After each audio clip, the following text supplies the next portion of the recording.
E aí pessoal, beleza? Bom estarmos novamente juntos para avançarmos mais um pouco dentro da Epístola de Tiago e aprendermos um pouco mais sobre a vontade do Senhor para a nossa vida. A porção que nós vamos meditar hoje ainda está no capítulo 4, a partir do versículo 13. Mas antes de nós seguirmos, eu quero falar algo para você. Não deixe de se inscrever no canal para você continuar recebendo ou tendo acesso ao conteúdo que nós temos apresentado semanalmente na intenção de trazer mais conhecimento na palavra do Senhor e nos aprofundarmos um pouco mais sobre as verdades bíblicas. Essa é uma grande oportunidade que nós temos tido de conhecermos um pouco mais sobre aquilo que os autores bíblicos dizem, sobre aquilo que a palavra do Senhor nos revela. Então não deixe de se inscrever no canal para você então continuar recebendo esse conteúdo com exclusividade. A porção que nós vamos meditar hoje é mais uma daquelas porções com uma mensagem duríssima. Na realidade, parece que toda a epístola de Tiago é escrita num tom mais duro, num tom mais de repreensão, diferente de outras epístolas que nós encontramos dentro do Novo Testamento ou dentro da Bíblia. Mas isso não traz nenhum tipo de demérito, pelo contrário. A gente percebe que o autor ou aquele que escreve tem boas intenções para a comunidade e assim como a própria palavra de Deus diz, Deus repreende aqueles a quem Ele ama ou orienta aqueles a quem Ele ama. E essa seção, a partir do versículo 13, diz assim, me acompanhe na leitura. Ouçam agora, vocês que dizem, hoje ou amanhã iremos para esta ou aquela cidade. Passaremos um ano ali, faremos negócios e ganharemos dinheiro. Vocês nem sabem que lhes acontecerá amanhã. Que é a sua vida? Vocês são como neblina, que aparece por um pouco de tempo e depois se dissipa. Ao invés disso, deveriam dizer, se o Senhor quiser, viveremos e faremos isto ou aquilo. Agora, porém, vocês se vangloriam das suas pretensões. Toda vanglória como esta é maligna. Pensem nisso, pois quem sabe que deve fazer o bem e não faz, comete pecado. Essa seção ela não é uma seção desconhecida, esses versos não são desconhecidos, possivelmente você já os leu ou já ouviu alguém falar sobre eles, principalmente na perspectiva de que nós não devemos necessariamente fazermos projeções ou planejamento para o futuro. Eu já ouvi algumas pessoas usando essa porção justamente para falar, olha, não vale a pena a gente fazer previsões ou provisões para o futuro, por quê? Porque o futuro a Deus pertence. É um fato que o futuro a Deus pertence, mas não necessariamente Tiago está falando aqui que nós não devemos fazer previsões ou provisões para o futuro. Na realidade, parece que Tiago escreve para um público que fazia parte daquela igreja, que estava muito voltado para a parte de fazer negócios, fazer negociações, e se esquecia que, na realidade, aquele que conduz a nossa vida não deve ser nós mesmos, mas sim Deus. Na realidade, Tiago confronta uma atitude ou a pretensão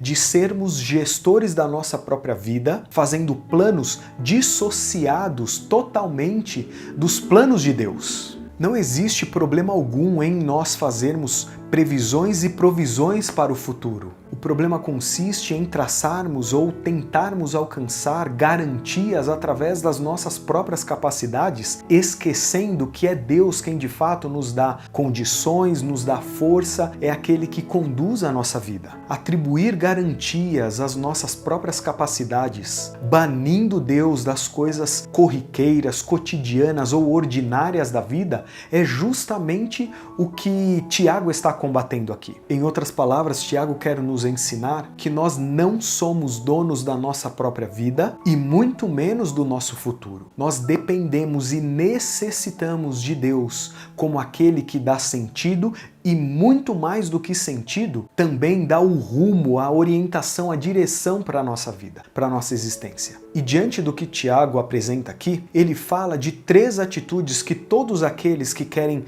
tomar as rédeas da sua própria vida, esquecendo-se de Deus, acabam manifestando. E a primeira atitude que Tiago apresenta é justamente o secularismo, ou seja, a pretensão de você dissociar a sua vida da vida de Deus ou de quem Ele é. Perceba que Tiago aqui não necessariamente está falando de riqueza, não está falando de planificação, provisões, previsões, mas sim dessa atitude de autossuficiência onde a gente exalta demasiadamente o nosso poder, as nossas capacidades e esquece daquilo que Deus faz por nós e através de nós. Tiago condena esses negociantes não pelas projeções que eles fazem, mas porque eles tiram Deus das negociações, tiram Deus da vida deles. Nós precisamos trazer Deus para perto da gente. Nós precisamos entender que não somos nós que controlamos o mundo. Não existe um mundo para nós controlarmos, mas sim existe um Deus que controla o mundo e inclusive a nossa vida. Para Tiago não há espaço para o secularismo. Nós precisamos, e Tiago deixa isso bem claro, trazer Deus para as coisas corriqueiras, cotidianas, ordinárias da vida. A segunda atitude que Tiago condena aqui é a atitude de soberba, proveniente dessa autossuficiência ou exaltação própria, dessa noção ou percepção de que as coisas acontecem não porque Deus age, mas sim pelo que eu faço, pela minha capacidade, pela minha força. Olha que interessante, a Bíblia declara que Deus rejeita os soberbos, mas oferece graça àqueles que são humildes, exalta aqueles que são humildes. Na realidade, a Bíblia declara que o poder de Deus é aperfeiçoado justamente na nossa fraqueza. Ou seja, toda atitude que é vista ou manifestada a partir de uma exaltação própria, a partir da visão que eu tenho de mim mesmo ou das minhas próprias capacidades, esquecendo ou descartando Deus, ela é inteiramente rejeitada pelo Senhor. Não quero dizer aqui que nós devemos deixar de nos capacitar ou aperfeiçoar. O Senhor nos dá capacidades, o Senhor nos aperfeiçoa, o Senhor nos dá inteligência, sabedoria, mas nós não podemos esquecer que todas essas coisas só fazem sentido, ou todas essas atitudes só fazem sentido a partir do momento que eu trago Deus para perto de mim. Atitudes arrogantes, atitudes de soberba não são vistas e nem são aceitas dentro do reino de Deus. A última atitude que Tiago fala aqui, que nós não devemos praticar, ou que Deus de certa maneira condena, e ele condena aqui, é a atitude da indiferença. Cada vez mais nós ficamos indignados ao observarmos pessoas que estão em determinada posição de poder, sabem o que deve fazer, têm o poder para executar determinadas coisas, só que não fazem. Parecem ser indiferentes. Já percebeu que às vezes isso acontece com a gente também? A gente conhece a palavra, a gente sabe o que está escrito na palavra, a gente conhece a vontade de Deus, mas parece que nós somos indiferentes a isso. A gente sabe que devemos agir de determinada forma, mas parece que nós somos ou nos tornamos indiferentes a isso. Tiago menciona que quem sabe que deve fazer o bem ou o que deve ser feito, só que não faz, este comete pecado.